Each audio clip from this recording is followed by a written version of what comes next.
Hi everyone, this is Suzanne Wagner. I'm doing a little spontaneous blog.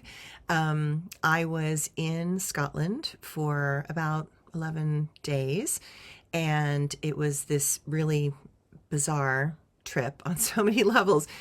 Funny how you have best laid plans, and I wanted to go to Scotland at this particular time because it would be after the crazy tourist season, and it would be more a little bit slower pace and a little bit quieter, and I thought it would be more personal and the weather would still be good. And the weather was spectacular. I mean, we couldn't have had better weather. We probably had a day and a half of rain, but out of that many days in Scotland at this time of the year, that was amazingly good. But on so many levels, it was a hard trip. I think part of it was because we were going kind of at this period of time between eclipses, and I knew that was happening, but this was sort of like the best time that we could go. And if you wait much longer in Scotland, it was going to be pouring rain constantly, and I thought, oh, I don't think I really want to do that.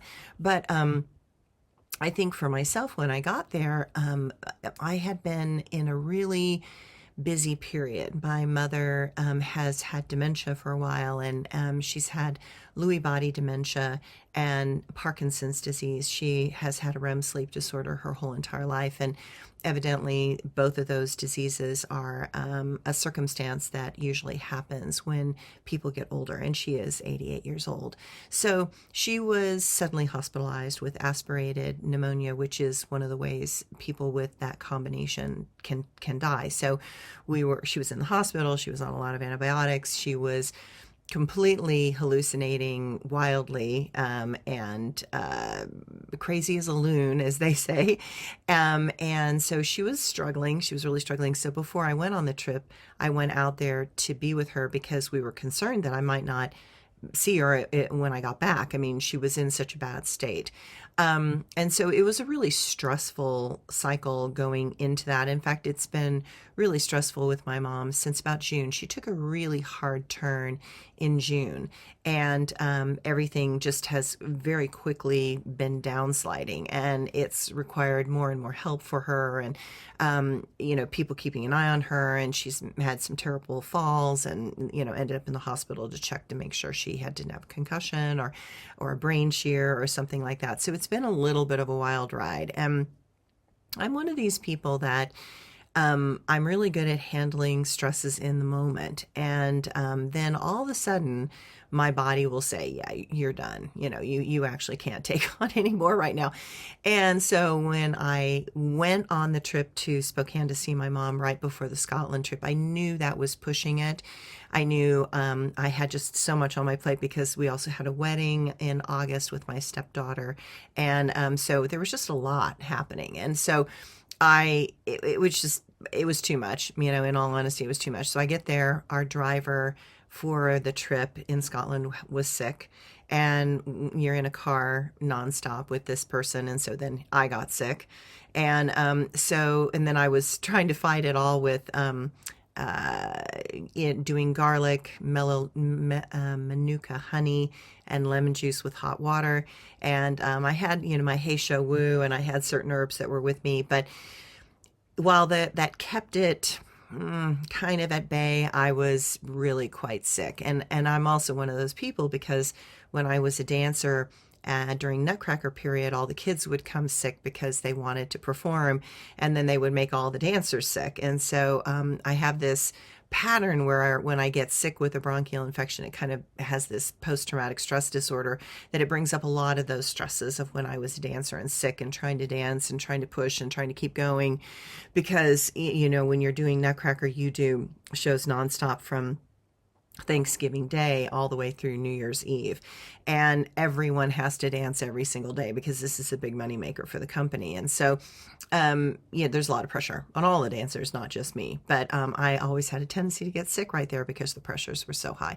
So it kind of brings up a lot of a pattern for me that I was looking at, of where I go into sort of an overdrive, and I can go in that overdrive for a period of time, and then inevitably it catches up to me. So I have to go see my mom again because we have to do an interview with hospice.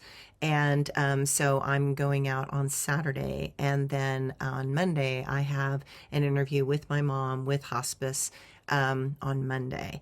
And so, we're kind of making some big decisions here. And so that adds to the pressure. And I thought, well, I'm sick. I cannot possibly go after my mother had aspirated pneumonia. I can't possibly go and be sick and around my mom. So I went to the doctor, got a prescription of a Z-Pack, and I took it when I got home.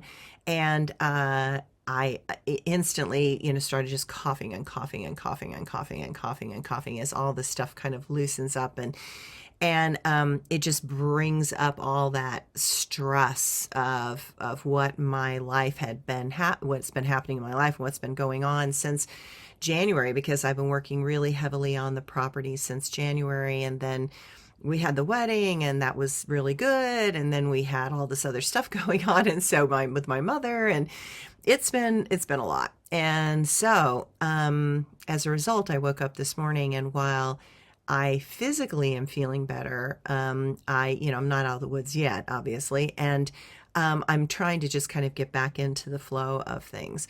And what I notice again is that what I have a tendency to be doing as a pattern seems to be a tendency that everyone seems to be doing as a pattern.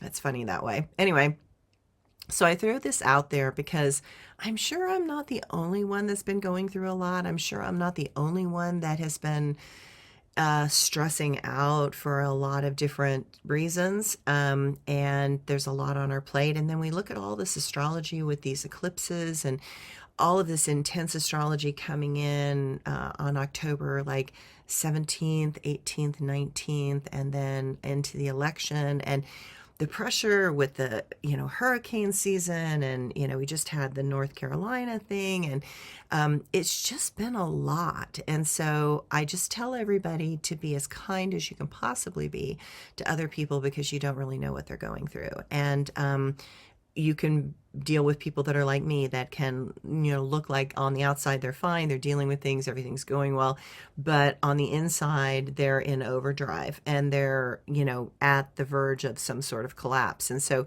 that was my lesson, is like, I think I have to start making myself a priority, which is really hard to do when you're dealing with somebody dying. But I'm hoping that I'll go to Spokane and I'll deal with whatever we're going to decide. I don't know what we're going to decide, and I don't know what the recommendations are going to be, but we're going to find out, and then start to kind of make myself the priority. So I'm putting out this video because I suggest that under this astrological pressure, with Pluto coming out of retrograde in Capricorn, heading towards being in Aquarius on November 17th, 18th, 19th, we're getting ready for a big shift, and there's a lot that is coming down the pipe at us all, and to be very kind and to really do your best to stay as conscious as you can. Okay, thanks everyone.